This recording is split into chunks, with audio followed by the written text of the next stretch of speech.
நந்தவனம் ஃபவுண்டேஷன் சார்பில் நடைபெற்ற மகளிர் தினத்தில் சாதனை பெண்களுக்கு விருதுகளை எழுத்தாளர் தமிழ்வாணன் மற்றும் ரொட்டேரியன் டாக்டர் கே சீனிவாசன் வழங்கினர்.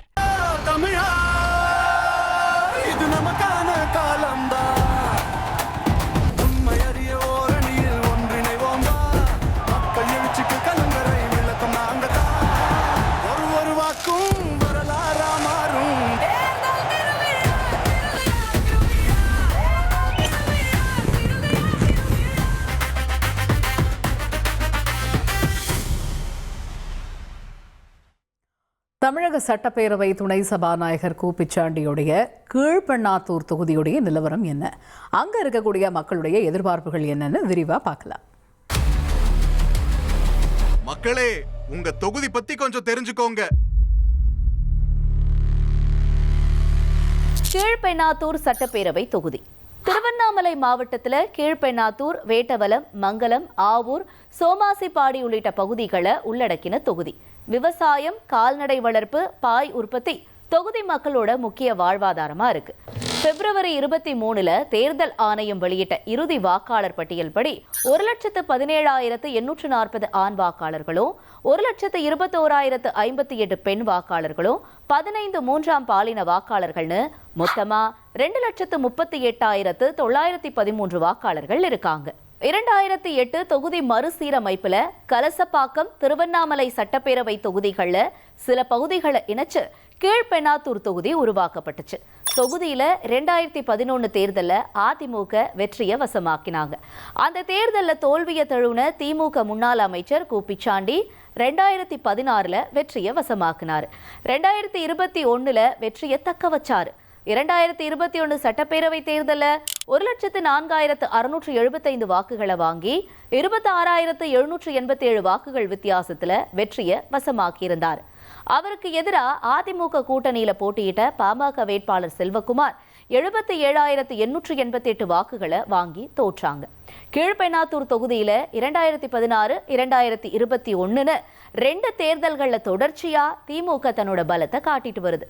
கு பிச்சாண்டி தமிழக சட்டப்பேரவை துணை சபாநாயகரா இருக்கார். இப்ப தேர்தல் பணிகள்ல அரசியல் கட்சிகள் தீவிரம் காட்ட அங்க இருக்க மக்களோட எதிர்பார்ப்புகள் என்னன்னு கேட்கலாம்.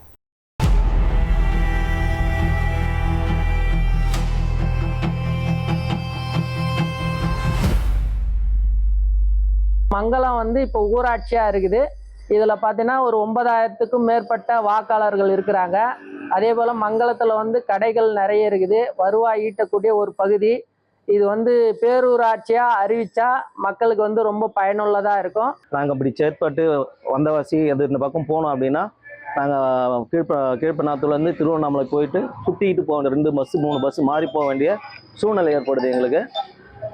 படிக்க தெரியாதவங்களாம் எப்படி ஏறி போவோம்னு தெரியல. எங்களுக்கு இது ஆட்டோவில் போகும்போது, ஆட்டோ பிடிச்சி ஷேர் ஆட்டோ பிடிச்சி போகும்போது எங்களுக்கு நேர விரையும் பண விரையும் அதிகமாகுது. பாய் தொழில் நம்ம தமிழ்நாடு ஃபுல்லாக டிஸ்ட்ரிபியூட் பண்ணுறோம். இந்த பாய் தமிழ்நாடு ஃபுல்லாக போகுது. பத்தாவது கல்கட்டா, பாம்பே எல்லாம் போகுது.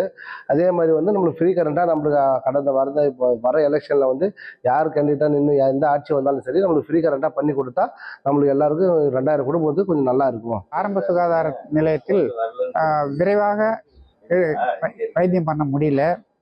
அதனால் இதை தரம் உயர்த்தி பொது மருத்துவமனையாக மாற்றி கொடுத்தால் கர்ப்பிணி பெண்களுக்கு அவசரமாக இருக்கும்போது திருவண்ணாமலைக்கு போக முடியல. அதே மாதிரி பாம்பு கடி, தேள் கடி வந்தாலும் திருவண்ணாமலை ஹாஸ்பிட்டலுக்கு போகிறதுக்குள்ளேயே அது உயிர் போயிடுற நிலைமையில் இருக்குது. மகளிர் மேல்நிலை பள்ளியில் 800 மாணவிகள் கிட்ட படிக்கிறாங்க. அவங்களுக்கு தேவையான அடிப்படை வசதி என்னன்னு பார்த்தீங்கன்னா ஈவினிங் 6 o'clock வரைக்கும் ஸ்பெஷல் கிளாஸ் வைக்கிறதால அவங்களுக்கு ஒரு சிசிடிவி கேமராவும், உயர் மின்னழுத்த கோபுர விளக்கு 4 வரும் இல்லைங்களா, சோலார் லைட், அதுவே அமைச்சு கொடுத்தா அங்கே படிக்கிற மாணவிகளுக்கு ரொம்ப யூஸ்ஃபுல்லாக இருக்கும்.